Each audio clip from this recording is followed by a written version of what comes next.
नमस्ते, राधे राधे।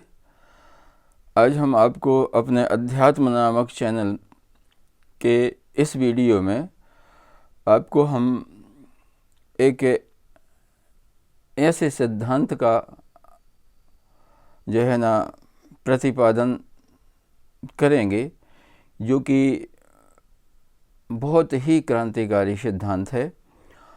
और अक्सर हमने देखा है कि हम अपने पुराणों में देखते हैं कि लाखों कथाएं हैं और हम उन कथाओं को जब पढ़ते हैं तो हम केवल उनको कथा मानकर ही पढ़ लेते हैं और आगे बढ़ जाते हैं।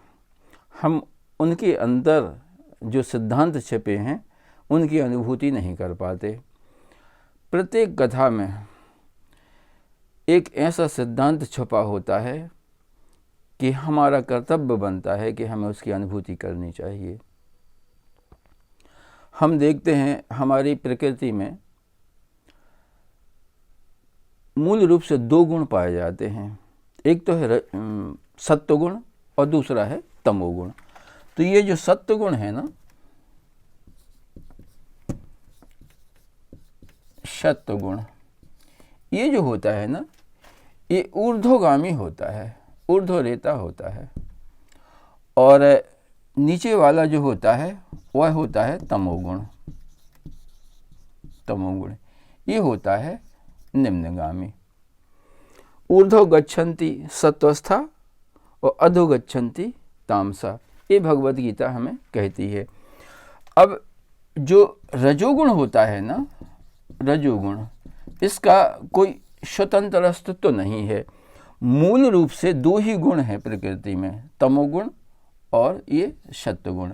ये रजोगुण जो होता है ये दोनों के बीच की जो है ना ये संधि है। जैसे कि दिन और रात्रि की संध्या होती है, इसी तरह से ये रजोगुण होता है। हालांकि ये भी नित्य है और ये भी नित्य है, तो ये भी एक प्रकार से नित्य माना जाता है, इसलिए इसे भी सत्य माना जाता है। अब देखते हैं कि इन गुणों के आधार पर हमारी सृष्टि में दो प्रकार के अस्तित्व पाए जाते हैं, एक दैवीय और एक आसुरी।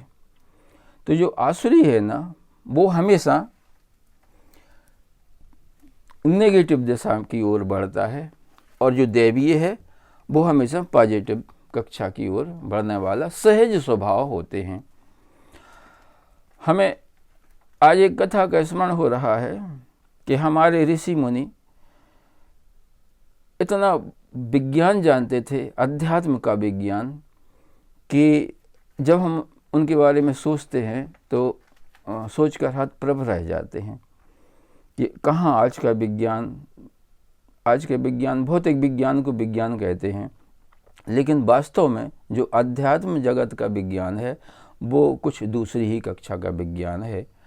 हमारे एक ऋषि हो गए हैं नारद जी, आज भी हैं, वो अवतारों की संख्या में माने जाते हैं, अवतारों की गणना में उनका भी नाम होता है। तो नारद जी को अभी हम लोग चैनलों में देखते हैं, टीवी के चैनलों में देखते हैं, इनको एक प्रकार से विदूषक ऋषि बना दिया गया है, लेकिन ऐसा नहीं है। नारद जी देव ऋषि थे।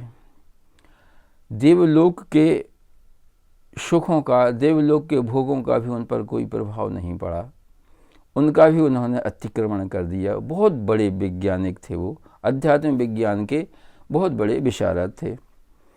एक कथा का स्मरण हमें आज हो रहा है, जब हिरण्यकशिपु तपस्या करने के लिए चला गया तो इधर इंद्र ने सोचा कि हिरण्यकशिपु की पत्नी जो है ना कयाधु, वो गर्भवती है, ये तपस्या करके आएगा तो देवताओं को परेशान करेगा, और इसका पुत्र जो होगा ये भी राक्षस होगा, ये भी जो है ना सहज स्वाभाविक देवताओं का शत्रु होगा, इसलिए क्यों ना इसका हम वध कर दें।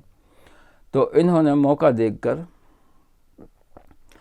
उसका अपहरण कर लिया ताकि हम उसको एकांत में ले जाके कहीं उसको मार सकें। और जब हम कयाधु को मार देंगे तो उसके गर्भ में रहने वाला, गर्भ में पलने वाला पुत्र वो भी मर जाएगा।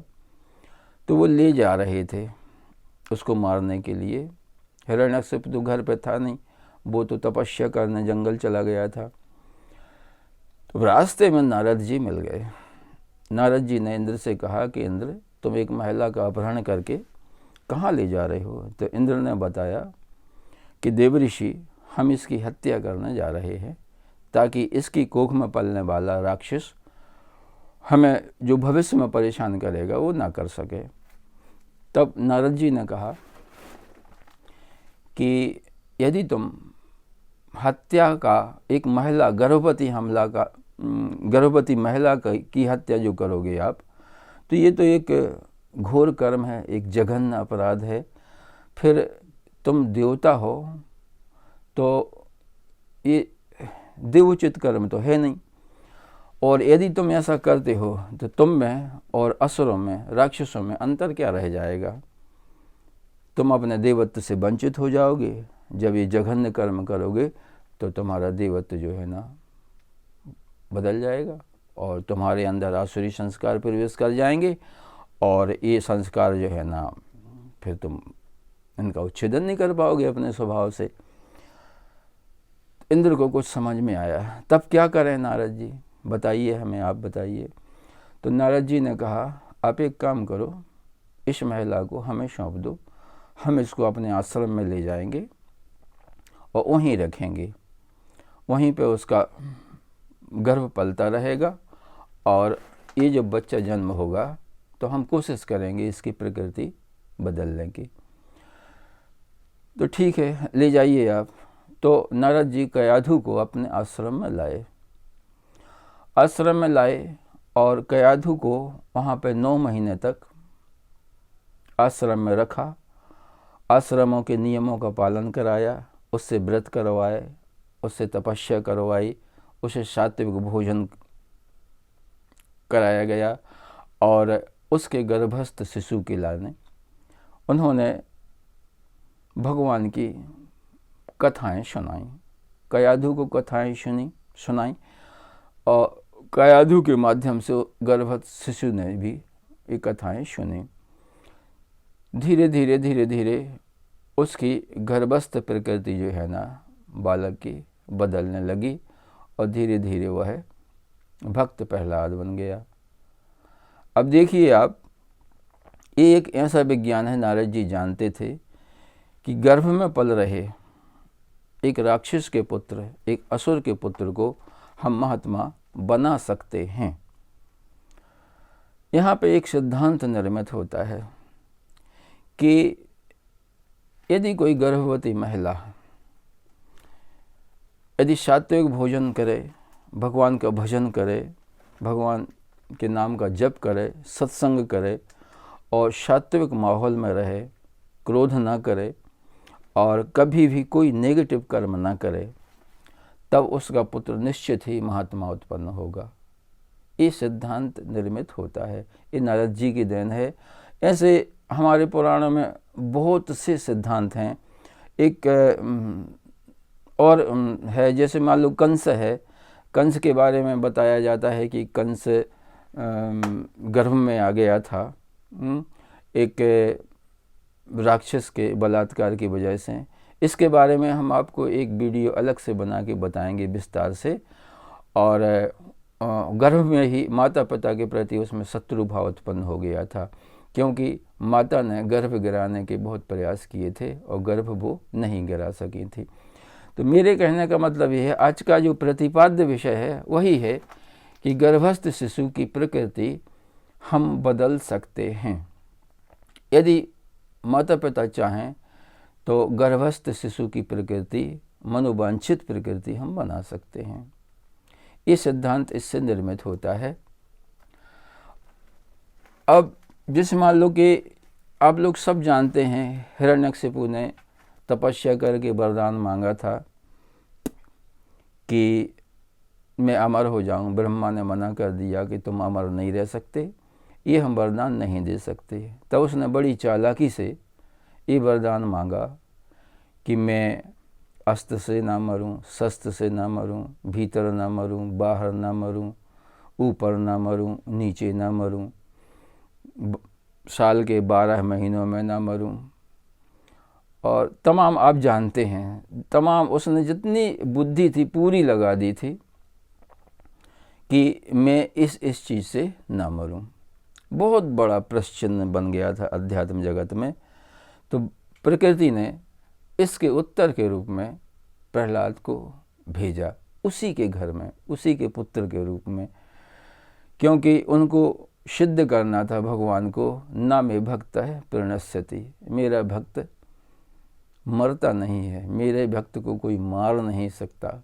यही कारण है कि हिरण्यकशिपु ने प्रहलाद को मारने के लिए इतने उपाय किए, जितने वो जानता था सभी प्रकार के उपाय किए, लेकिन वो मार नहीं सका। और अंत में भगवान नरसिंह के अवतरण के साथ उसको ही मरना पड़ा, हिरण्यकशिपु को ही मरना पड़ा।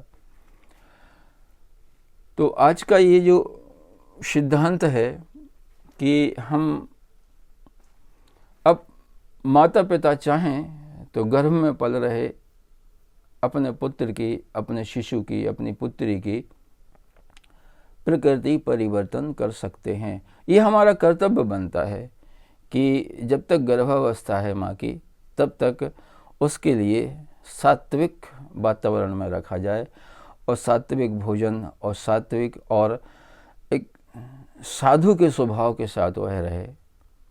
उसको डिस्टर्ब ना किया जाए, उसको कोई टेंशन ना दी जाए, उसको कोई क्रोध न दिलाए। इस प्रकार से जो है ना, यदि 9 महीने गर्भ में यदि इस प्रकार की तपस्या की जा सकती है तो निश्चित ही बालक जो है ना साधु उत्पन्न होते हैं। वह बालक बहुत तेजस्वी होगा, वह बालक जिंदगी में बहुत सफल होगा, महानायक बनेगा, महाकर्ता बनेगा। ये वीडियो यदि आपको अच्छा लगा हो तो कृपया इसे लाइक कर देना, हमारे चैनल को सब्सक्राइब कर देना। धन्यवाद। नमस्ते, राधे राधे, जय श्री कृष्णा। हम आपको इसी प्रकार के कंटेंट इस चैनल में लाते रहेंगे। पुनश्च जय श्री कृष्णा।